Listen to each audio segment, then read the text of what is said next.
Hello everyone, I'm Caroline, I'm the Humanities tutor from Perth. Nick, feel free to introduce yourself.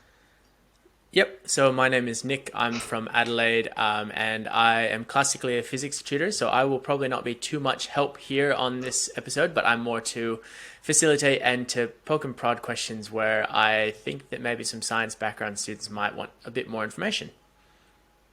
Seeing as we do have quite a lot of science students, I will allow this. I'll allow Cool. it. So we're going to be talking about quite a few different things today in regards to section 2 of the exam. So first we're going to be talking a little bit about some of the misconceptions that people tend to have in regards to section 2. Then we'll have a look at what makes a good essay and what makes a bad essay as well. Then we'll talk a bit about how best to use your evidence when you're writing in an essay, and also a little bit about the different forms you can write besides an essay. I will be your expert on the situation, but who's to say I won't miss some things? So I'm looking forward to any questions you guys might have in the comments or that Nick might have for me as well.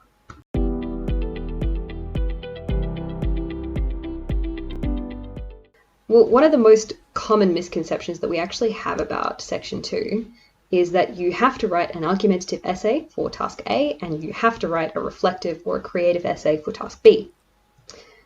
I don't actually know where this misconception comes from. I think it might be from past students who have said this is what works for them. But at no point anywhere in either the exam or the ACER handbook does it say you must write any particular form. In fact, all it says is you must respond, which is very unhelpful in my opinion.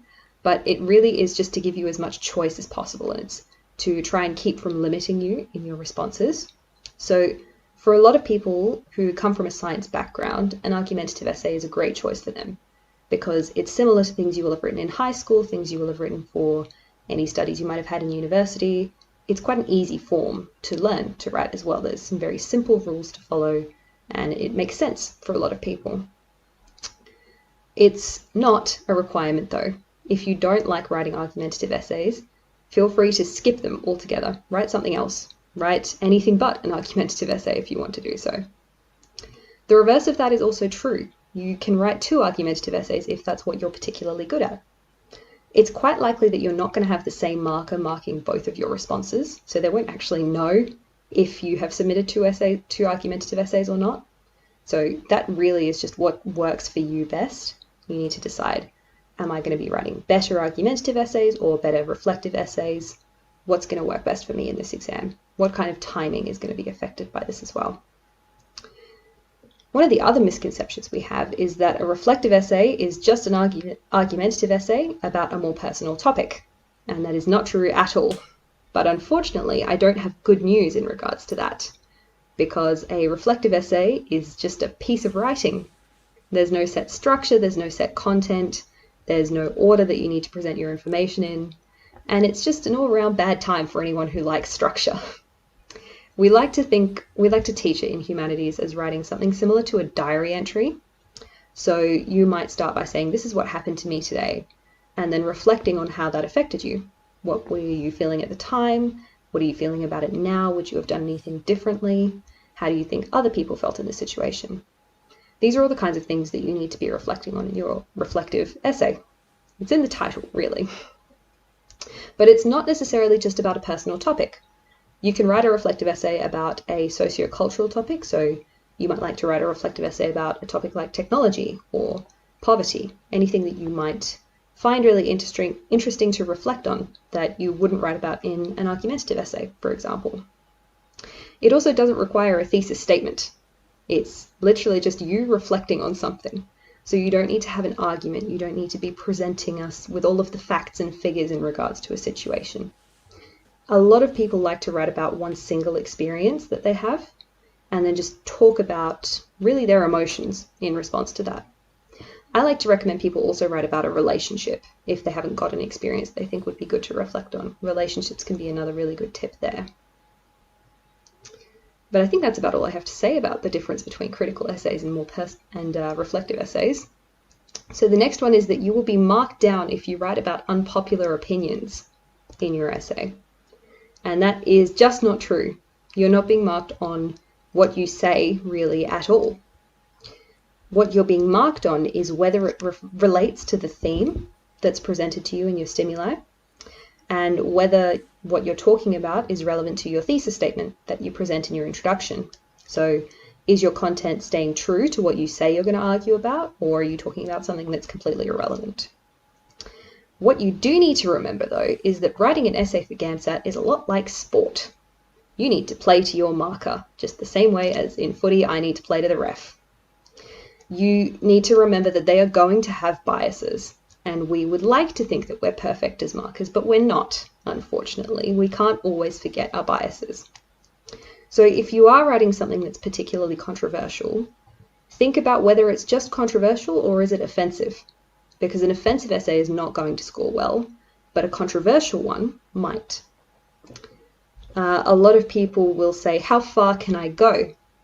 And I say, go as far as you're comfortable going, with the knowledge that your marker might not like it. Are you comfortable taking that risk, or are you a little bit worried that you might turn them off? But really, there's no prescription here. If you want to write about how we should be getting rid of the minimum wage altogether, and letting companies pay whatever they like for the work as they deem it necessary, that's a controversial opinion I think would be a good essay to write about, because you're going to be coming up with some really interesting ideas there if you can support it well. There are some controversial topics, though, that probably won't have very good evidence supporting them. Probably things that are more to do with race and gender issues. There's not going to be very much supporting evidence for that, and you are probably just going to come off as offensive. So steer clear of those, stick to less offensive topics is my advice here. And the last misconception we have is that it's always better to write about controversial ideas than to write about things you know. What would you say in response to that, Nick? I think it's the same advice that I give to someone when they're sitting section 3, in the fact that you should be sticking to the things that you're good at and not trying to light a fire and, cause a scene with what you're saying. Yeah, that's absolutely what I would tell people. If you don't know about something, how are you going to write a full-on essay on it, right? It doesn't matter if you're being controversial. That scores you well in about 25% of what they're looking at. You need to be scoring well in as many places as possible. You're more likely to do a better job if you're writing about what you know about. So play to your own strengths is the biggest piece of advice here, I think, is know what you're good at and know what your markers are going to be able to see you're good at as well. If you can't demonstrate that you know something, maybe that's not the best essay to be writing. I think that's most of the misconceptions that I've heard from my students about Section 2. Do you have any that you might have heard from them, Nick? I think it really lines up quite well to what you're saying of writing, one essay that's critical, one essay that's reflective, making sure that your critical piece is actually arguing something, it's argumentative. I think people get stuck with what they think they should do rather than what they want to do or what they feel passionate about. I mean, I think for me, a lot of people think that the markers are sitting there with an expectation of what they're going to read. I think surprising the marker is nice because it gives them something fresh to read. And in my opinion, and you can correct me if I'm wrong on this, but I feel like if you write something that you're passionate about and you've got a lot of backing, you've watched YouTube videos on it, you've listened to podcasts on it, you've listened to news stories on it, it's something that you're going to have a lot more backing and it's going to come across in your writing that you're passionate about it, rather than trying to say, oh, well, maybe I should write about that political thing that I read one news article on last week that I don't know that much about, just because it's topical and it feels present at the time. So I think a lot of people get stuck on what they feel like they should be writing and not so much what they want to write about or what they, know a lot about. So is there, I guess in that realm, do you think there's anything that people should stay away from absolutely across the board, or is anything open to discussion? That's actually a really good question. Interestingly enough, we were looking at the humanities content recently and what we were showing off in the slides, and we actually decided to take some things out because of trigger warnings and how it might accidentally or unintentionally affect someone when they were in class. And things like domestic violence can be very difficult to write about and stay away from anything like that. Things where you're talking about any kind of race being inferior for any reason, I would stay away from that. It doesn't matter what you're going to argue, just don't do it. It's not going to sound good.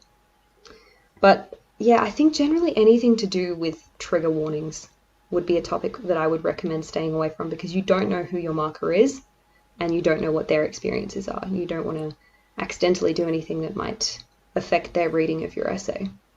Yeah, but absolutely. I did really like what you had to say about writing what you want to write about, right?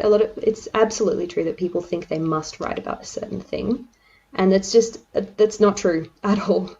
Please write about things you're interested about, because if you're interested in it, your chances are you're going to be able to interest someone else in it with just how you're passionate about it. If you can show them how excited you are about this topic, how much you believe in what you argue, that's going to come across so nicely in your essay. Doesn't matter how bad you think your writing is, it will show. Yeah, well, I think you brought up some really good points, and I think, it's good to stamp down the misconceptions first, because commonly people go in with this expectation of what they should do, and it's nice to just open it up and say, no, do what you want. Obviously, do it well, but do what you want. And I think that kind of leads in well to the next section, because that's kind of saying, do it well. Well, I guess what's the idea behind doing it well? What makes a good essay in your opinion? Well, there's some very obvious things that come up here, and there are also some far less obvious things, right? So the obvious will be things like following your high school argumentative essay structure with your minimum 2 body paragraphs, an introduction and a conclusion with minimum 3 sentences, blah, blah, blah. We've all heard it a million times before, and if you need to hear it again, come to one of our classes. There's also things like having a good thesis statement with relevant content consistently throughout the essay, being interesting, and just generally having good English, right? Those are things that any person who's written the GAMSAT could probably tell you. The less obvious would be things that are different for every marker.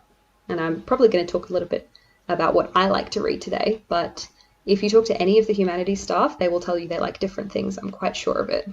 So the first one for me is actually being controversial and challenging, in stark contrast to what we were saying before about you don't need to be controversial or challenging. I do like to read something like this. It's nice to read a viewpoint that challenges my own, or something that is maybe something I hadn't thought about before. If you can argue an essay well enough to convince me that my popular opinion is not or should not be as popular as it is, you've written a fantastic essay, right? If you can change your marker's opinion at all, that's going to be a very strong essay that you've argued really well, probably with really good evidence as well. I can't imagine an essay that convinces me that has bad evidence supporting it. So, for example, an argument that it's sometimes okay for a mother or father to abandon their child to go and work and make money, that's going to get my attention a lot more than the reverse opinion, that it's never okay to leave your children, right? Because that's a very overtold narrative. It's something we've all heard a million times before. I'd much rather read the reverse opinion, why you think that's true, what's your evidence supporting it. I mean, think about why subreddits like r/unpopular opinion are so popular. People like to read about the opinions. So that's one of the things for me. Another thing is not using excessively showy language. And this is very difficult for a lot of people to wrap their heads around, because there's no standard on what showy language is, I don't think. But generally, I would advise staying away from any words you don't know. If you're not sure what sophisticated means, for example, that's not a good example, is it? If you don't know what, say, synecdoche is, that's a humanities concept we talk about a lot, and you'll find it in a lot of poetry, but don't talk about synecdoche if you don't know what it is, all right? That's the biggest thing in terms of writing for me, is not using words you don't know and not using words that are too fancy for the situation, I think. The next thing is having a complete essay. That has 2 levels to it, actually. That means make sure you have a conclusion, first of all. Don't leave your conclusion out of your argumentative essay. And secondly, it means don't leave me with any questions, at least no questions that you haven't led me to. So maybe your essay ends off with you suggesting that we need to do something about climate change, but you don't know what that is yet. You're just talking about how that's an issue, and you think these people are responsible for coming up with that.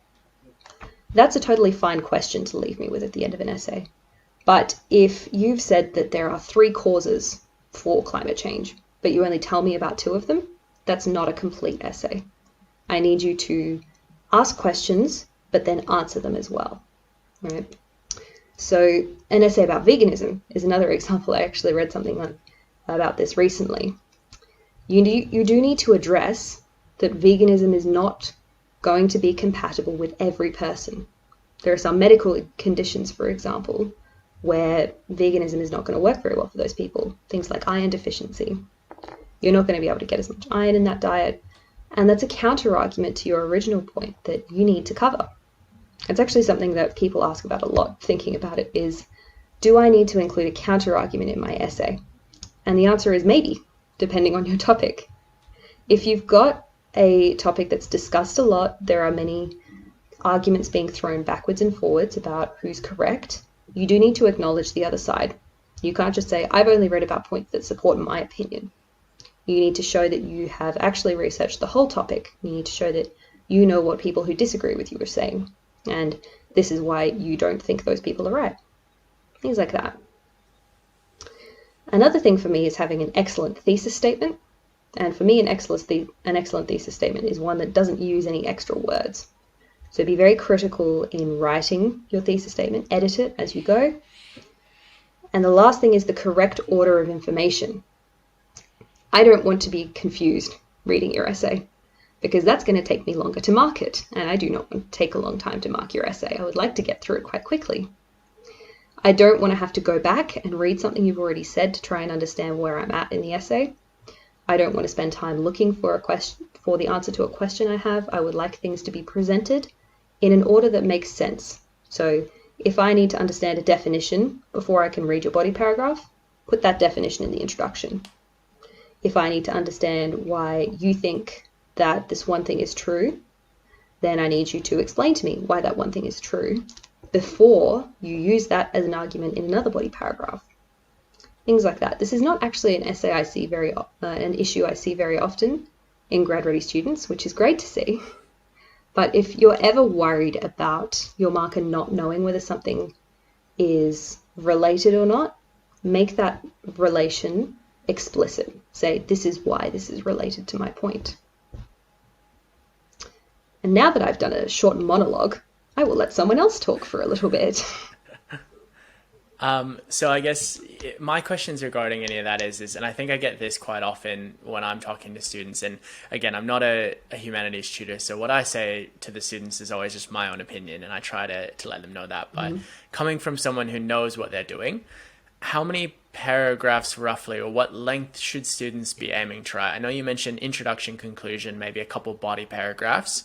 But I think a lot of people get hung up with if they do different forms of essays, which we'll talk about a bit later too. But, if you write something a bit different, does that excuse you from having to do quite as lengthy of an essay, and meaning that you can put more content in? Or should you be still trying to get that, 250 to 300 word mark while you're doing your essay still? For me, I think don't focus too much on how long it is. And as I was saying before, really look at, have you included everything that's necessary? I don't see an issue with people writing too long of an essay. I often see people writing an essay that's too short. So don't think about, I need to have 5 body paragraphs, or I need to have 3 body paragraphs. Say, these are the 2 most important arguments. I also need to talk about a counter argument. What's the best way to present these? 3 body paragraphs separated from each other. How long do I need to take explaining this particular concept? Can I have one shorter body paragraph and then one longer body paragraph after it? Generally, that's okay, right? I think time constraints are a big thing here. So obviously, including a counter argument will depend on time. But if your 2 body paragraphs are, say, that long on a piece of paper and your counter argument is that long, I would say you've got an issue there with spending too much time on one topic. You need to practice summarizing there. But unfortunately, as you say, there is no specific or prescription really with regards to length. It comes down to, can you fit everything into the space that you've got, or do you need to take a little bit more time to explain something? Or have you explained everything that I need to know in this space of time? It does help a lot of people, though, to be aiming for 3 body paragraphs, though. So I tend to say, if you need a structure, follow that high school structure: 3 body paragraphs, an introduction and a conclusion. Okay, that makes a lot of sense, and yeah, I think it's important to not only play to your audience and play to your strengths, but also understand what type of essay you're writing, and that kind of leads me, I guess, Yeah. into the idea of, maybe this is more thinking from a science point of view, but I was always taught when you write a science paper, so if you're writing fact, information, informative essay on a science topic, adjectives and adverbs are your worst enemy. You don't want to be putting in anything that ends in ly, anything to kind of explain your nouns any more than you actually have to. Is that something that you find is dependent on the essay you write? Could you get away with not really using much language if you write a science essay? Or should you be trying to show your grasp on the English language, even if you're writing an informative topic, to try and show the marker that, yes, I do know how to speak English, but I'm also not fluffing about because I know that it is an informative essay? This is actually such an interesting question, because it's one that I hadn't considered at all before, is like breaking down your language into like what types of words I should use. And it's actually a great way of thinking of it, I think. Personally, I hate adverbs. I hate them with such a burning passion. But that's coming from someone who actually writes creative fiction, having studied creative writing. We get that beaten out of us in first year. We're told if you need to describe how someone does something, say it in the verb instead, right? She danced happily. Just say she jigged, right? That's kind of implicit in the word.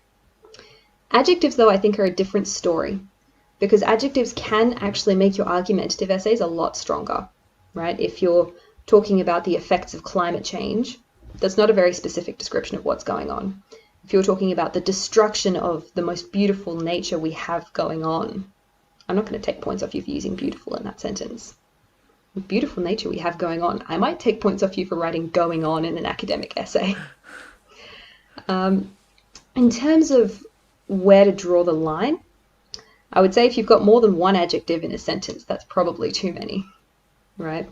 You should also think about what you're describing. Does the thing you're describing need extra information about it, or are people probably going to be able to figure out what you're talking about based on what the thing is? So if you're talking about very broadly nature, you need to be a bit more descriptive than that. You need to be more specific in particular. So you might like to talk about the scenery of, I don't know, let's say the scenery of the Australian bush. You might like to describe the desert as dry, the sky as blue. Use your descriptive information there. If you're talking about the Samsung Galaxy S20 Plus, I don't need you to be particularly descriptive of that, because I know what it looks like. And most people know what it looks like, right? You don't need to say the glossy phone screen. Just say the phone screen.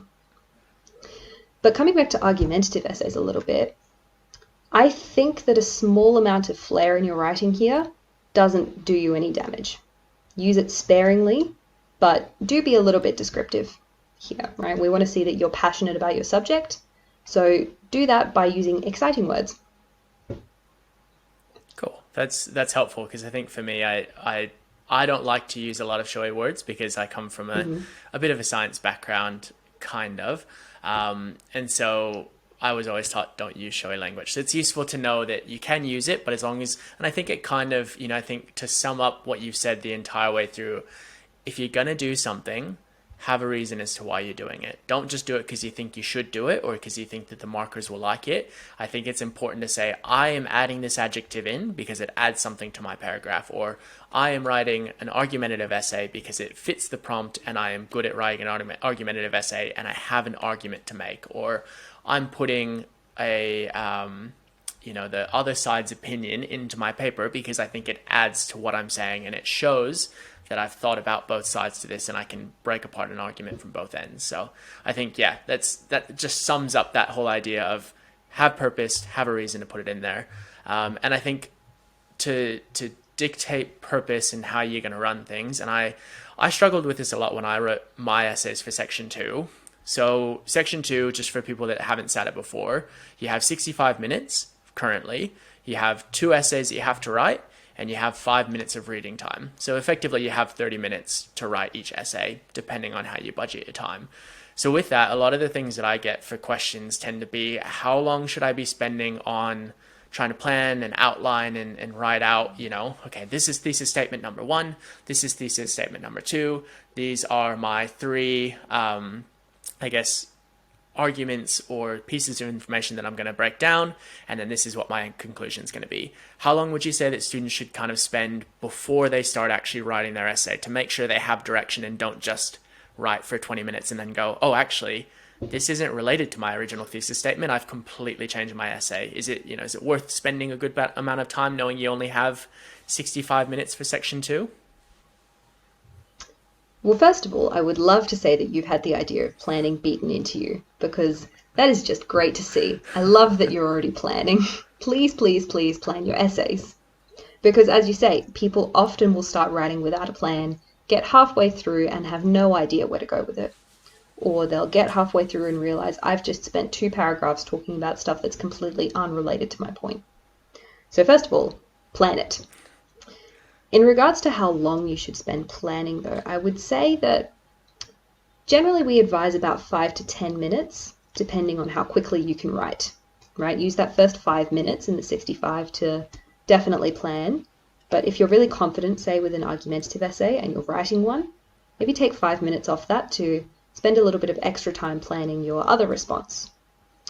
This also really depends on how knowledgeable you are with your topic, and also how lucky you get with your themes, because you might be really knowledgeable about something like war, right? You might have experience with it, you might just have studied history and the military in general in your country, wherever you might be from, and war comes up as a topic and you're like, right, I can write an essay about that in 20 minutes, done. That leaves me 15 minutes to plan my other response, where you might not have been so lucky with a theme, say something like revenge. We don't actually think about revenge very much in our daily lives, so coming up with an essay response for something like that is quite difficult to do in a short space of time. But definitely spend more time planning the things that you're less confident in. If you've got a really easy topic for you, write down dot points, 1 dot point per paragraph probably, and then move on to your next response.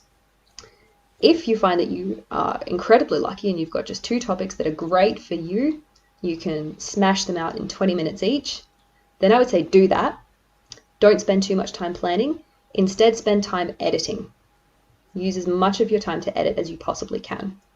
Because no matter how confident you are in writing about a topic, your hand cannot move as fast as your brain can.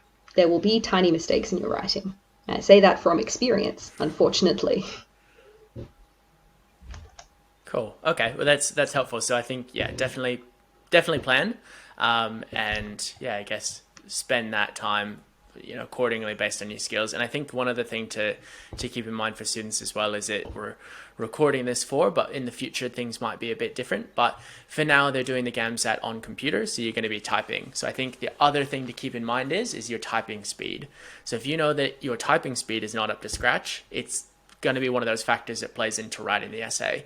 So if you know you're going to need that extra 5 minutes to actually just type out and finger peck the words out, you might want to start writing sooner rather than later, so you can actually get your fully formed essay onto paper rather than completely not being able to do a conclusion because you've run out of time. So I think, Caroline's made some really interesting points to the fact that, you need to budget your time based on your skills and what you're writing on and how confident you are in the material. But, there's all these physical things that come into play as well, such as fatigue once you've gotten there, and, stress and pure just ability to work on a computer and to stare at a computer screen for that long. So there's a lot of things to take into consideration. But I think now that you've outlined roughly what a good essay should look like from the outside, what exactly would you recommend for people to write about? How should they be approaching it? I guess, how are you using that evidence effectively to make a good essay?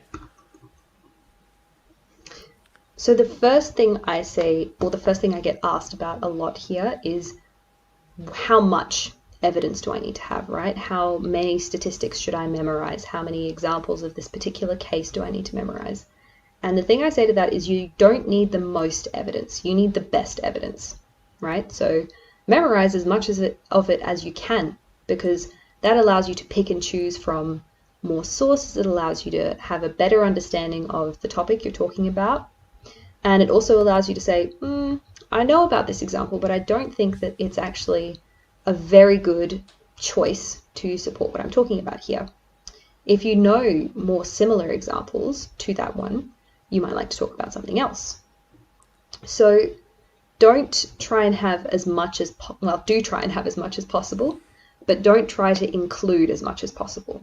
Be choosy about what you're using and be critical about it as well, right? Just because you like an example doesn't mean it's necessarily the best one for the essay you're writing. Another thing to do is to make sure that you're fully examining the essay, the example you've included. Make sure that you're not just saying, look at this example of this famous person. You need to break that down and discuss explicitly why that is an example of your argument. We can see how this person doing this one thing is actually an example of, I don't know, what would that be an example of? Systemic racism, say, right? We can see that this uncommon person, maybe that no one's heard of, is actually using their power to promote this one particular attitude. So make that really clear to your marker, that you have thought about this example and you can explain why it's relevant to your point.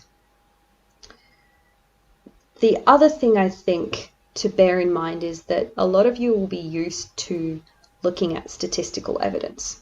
You're going to be working with facts and figures a lot in maybe your careers, maybe in your studies, whatever it is. And that's not going to always help you. Your GAMSAT markers are actually looking for you to be very widespread, or for your knowledge to be very widespread, for you to be well read, and to show that you are not secluding yourself into one section of the world's information.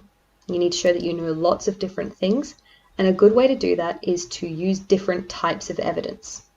So yes, give us some statistics on the gender pay gap, but also give us some more concrete examples of where that can be seen in the workplace. So give us some personal examples that you may have heard from a friend or that you may have experienced yourself. Don't be afraid of using personal experience in an argumentative essay as well. That's a big thing that high school teachers, that makes me angry about high school teachers actually, is that they tell you you're not allowed to use first person in an essay for no good reason. Like why would they say that? Why would they tell anyone that? That's not true. You are supposed to use first person all the time when you're talking about a personal experience. If something happened to you, say it happened to you. Don't pretend it happened to someone else. It's probably going to come across better if you're saying what happened to you personally, because it's something that you've experienced and therefore understand a lot better than other people will. So don't be afraid of personal evidence, but don't be afraid of using other people's personal evidence, right? You might like to talk about a story of a person that you know who has lived through this one life experience that documents the argument you're making really, really well. Basically, that was a very roundabout way of saying don't just use one type of evidence, use all of them. Use as many different types as you can, because the more types of examples you can use, the better you can demonstrate that you're very well versed in your topic. Yeah. Do I have anything else?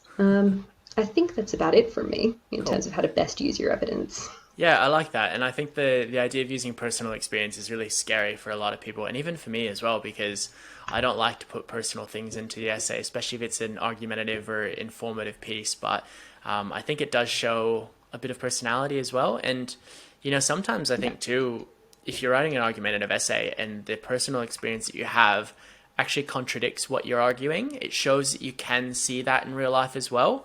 Might not always be the way, but it shows that you expose yourself to different people and different backgrounds, and you can understand that it's not always going to be the case of what you're talking about. You talked a lot about, using, some statistical evidence here and there, because it does, I think, bolster your essay and show you do know what you're talking about, data, other people's experiences, things happening in the world.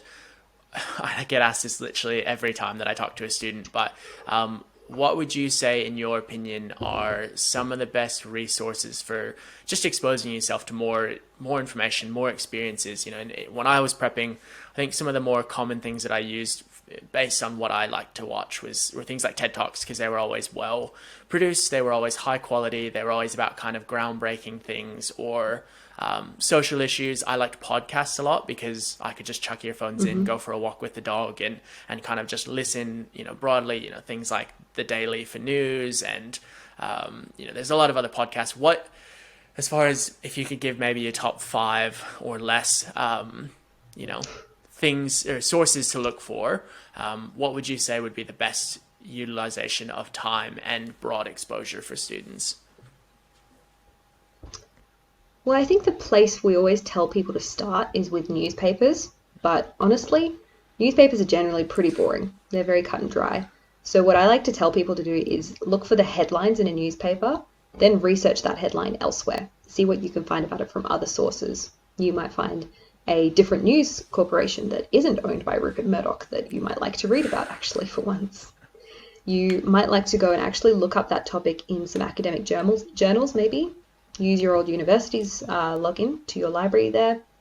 I actually really like to actually just go straight to, Sage Publications. I really like Sage. And what's the red one? JSTOR?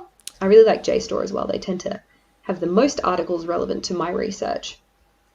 So find something that interests you and then research that as much as you can wherever you can find it. If reading is what works for you, then absolutely go look at journal articles or look at other new print media forms. But I think you make a really good point about looking on YouTube and to more visual or audio forms of information, right? So actually, I really love Tom Scott on YouTube because he presents all of these incredibly insane ideas in such a simple way for my tired brain at the end of the day to absorb them. I used to really like Vsauce as well on YouTube, but I don't know how much of that is an academic source, right? You want to be looking at people who are providing their sources in the description box if you're looking at YouTube, so you can go and check their veracity. But YouTube is absolutely a great place to go and look at that. So Tom Scott is really good for me. There's a couple of history channels that I really like as well. CGP Grey is always one of my favorites, but TED Talks are probably the best place to be looking there, at least to be starting with. And I think you make a good podcast point. Again.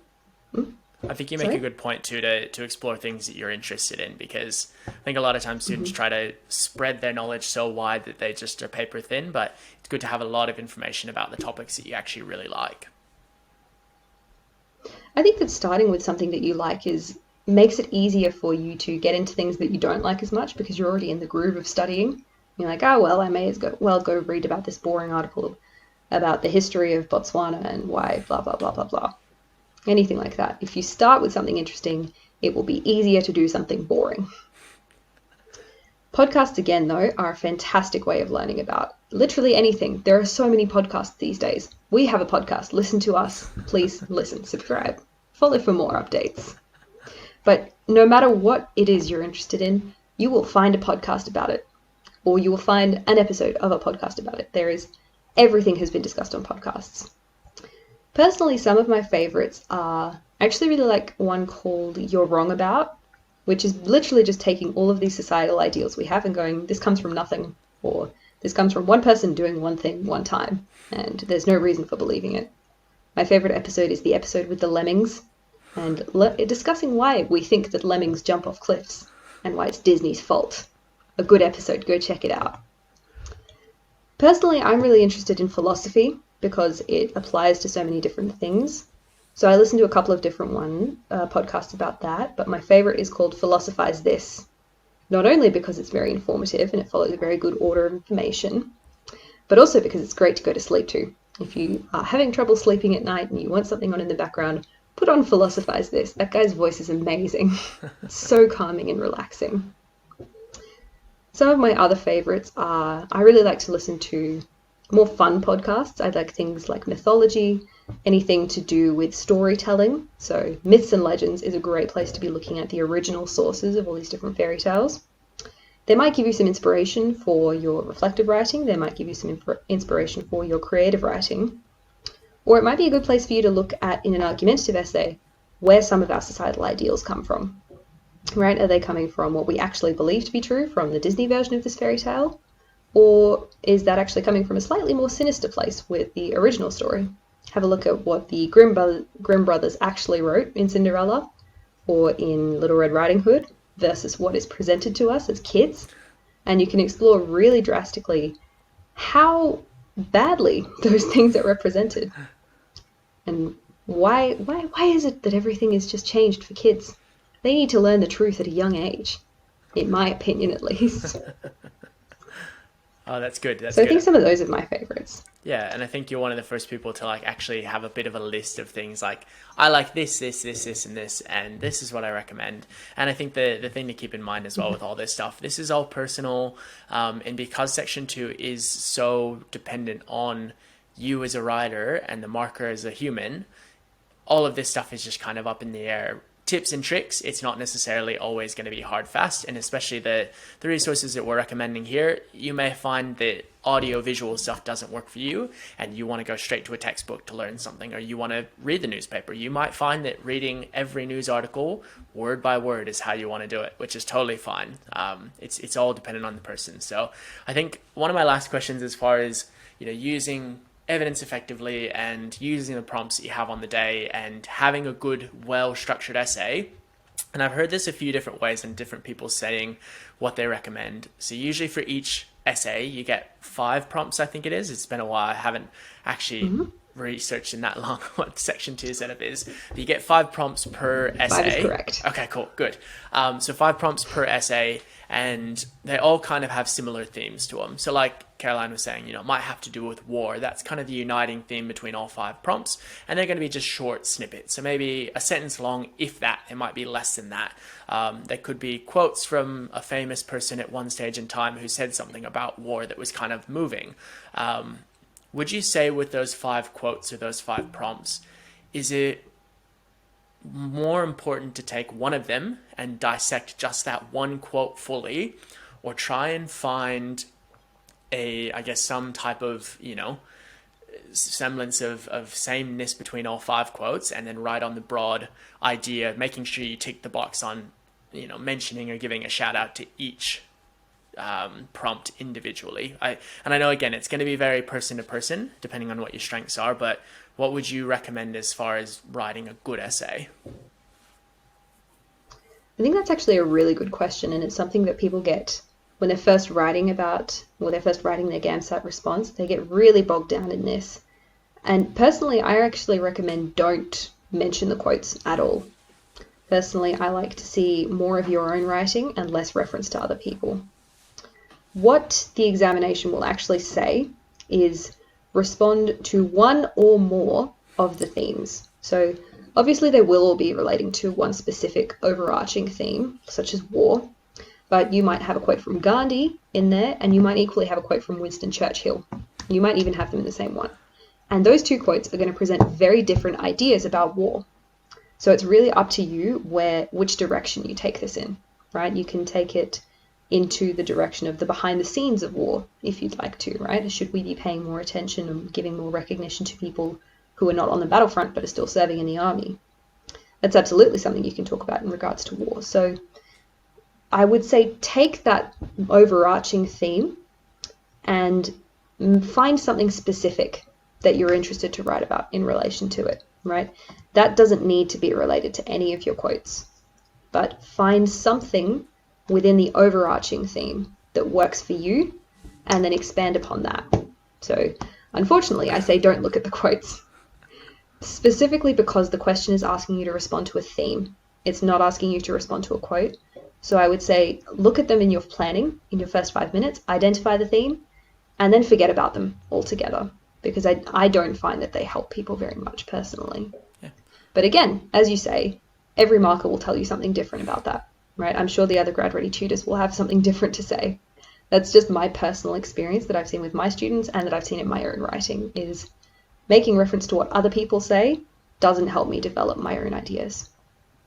Yep, and I think that's strong too, because it gives you a bit more of wiggle room to write about what you want to write about if you've identified the theme, but you have something to say about that theme, because it gives you the opportunity to talk about whatever you want. So yeah, Yeah. it's a really good, I guess, kind of approach to not necessarily saying don't use the quotes at all, but utilize the unifying theme. And I think too, if a quote really sticks out to you and you think, oh, that would work perfectly in my essay, well, use it. That's fine. No one's saying that you cannot use the quotes as well. So I guess we've talked a lot about what makes a good essay and informative versus argumentative versus, just entertaining type essays as well.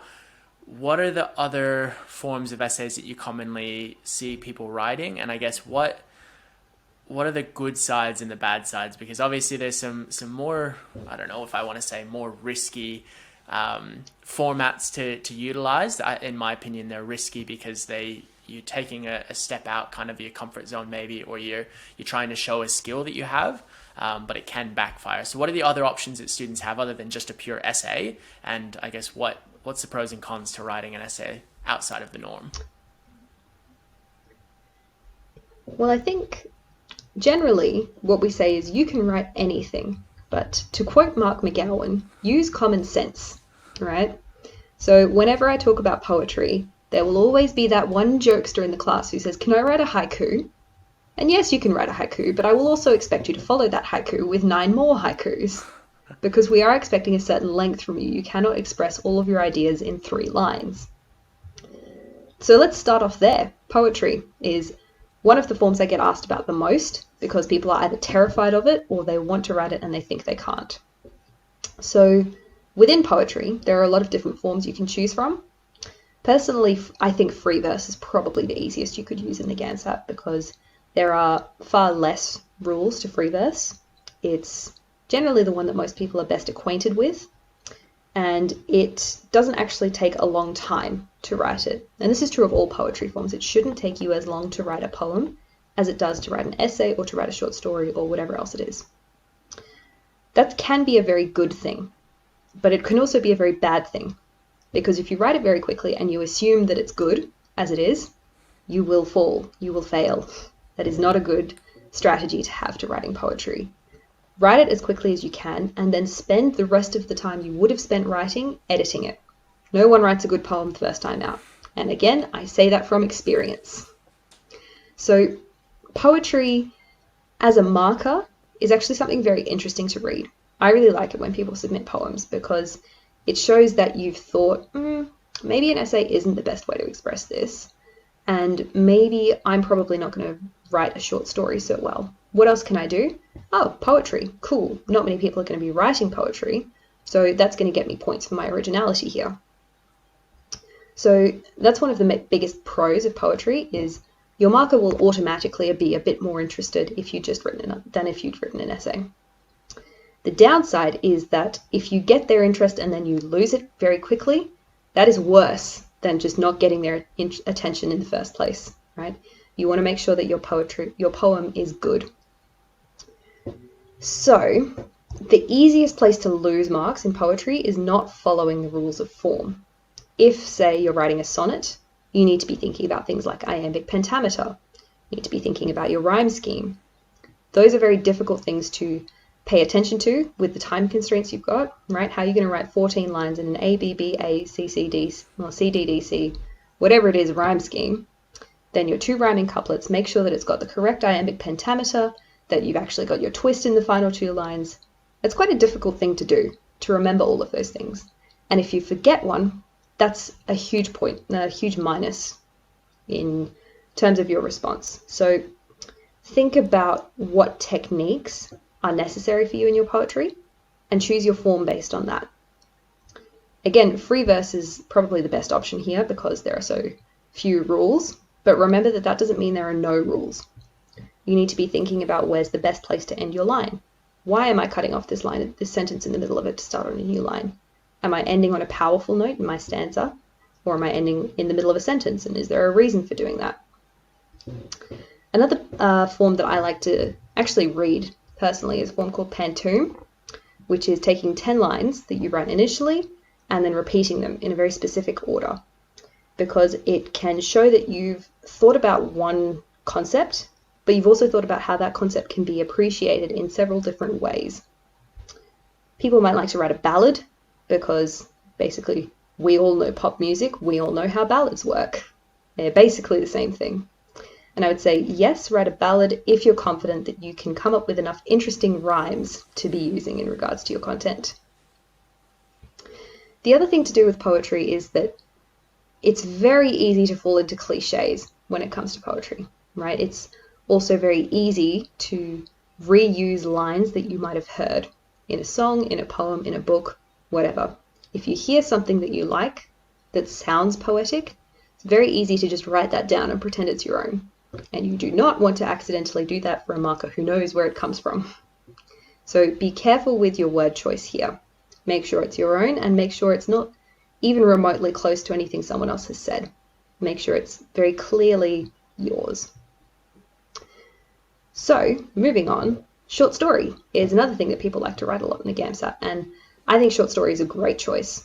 Short story technically is anywhere from 1,000 to 5,000 words, but I would accept anything shorter as still being short story. So really, you're allowed to write whatever length you want to for short story. There are no rules in terms of that. What you need to have is a very brief plot, so something needs to happen. It doesn't necessarily need to be resolved though. That can be your ending. You can leave a question at the end in a short story. As long as your characters are showing some kind of development and some kind of growth in terms of their persona, that's what we're looking for in a short story. Don't focus too much on your plot here. A lot of people try to come up with an insane twist pretending they're M. Night Shyamalan, and that's not going to help you because you're not being marked on your ability to write an entertaining plot in a short story. You're being marked on your ability to reflect, so we want to see you showing character growth. Another thing here is that a lot of people hate writing dialogue, and they really struggle to write dialogue well. So what you might like to do instead of a short story, if you have issues with things like that, is actually to write a diary entry, as we said before. So some people think a personal essay is a lot like a diary entry. You can actually instead just write literally a diary entry. Dear diary, today I did this. Totally fine and acceptable for a GAMSAT response. The final one that I like to talk about is actually writing a speech. A lot of people wouldn't have thought of that, I think, which is what makes it so interesting. If I saw a speech, I have not yet, but I would like to, then that's actually something that's quite easy for people to write because it's similar to an argumentative essay. You're trying to be persuasive, you're trying to be motivational, you're trying to get the attention of your reader as much as you can, and you're also trying to convince them of an argument, which is something that, if you are a fan of argumentative essays, can be quite beneficial in regards to a reflective response. You can reflect on something, but also argue your point at the same time in a speech. For me, there are only benefits to this, right? It's quite easy to write a good speech. You might have been in the debate team in high school. That would be a great choice for you to be choice of form for you to write about here. I just realized I said that was the last one I was going to talk about, and it's not the last one I'm going to talk about. There is another form that I would like to discuss, and that is writing a letter. So writing a letter essentially means you're using second person. You're addressing the reader directly. You're talking about a me and a you. And that can be a great way to evoke responses in them, right? You can ask them questions directly. What do you think of this situation? Do you agree with this? Have you considered this other opinion? And that actually causes your marker to think a lot harder than they would, in a good way, than they would with other forms. It still feels quite a personal response, and you're still able to reflect within a letter, but it's less formal. And if you don't like formal academic writing, this might be a great choice for you. There is some requirement in terms of structure here still. So you do need to follow a beginning, middle, and end, really. You do need to follow the dear sir or madam, whoever it is you're writing to. All of those kinds of general techniques that we see in letter writing still need to be present. Those are some of the best forms that I can think of for your response to section 2.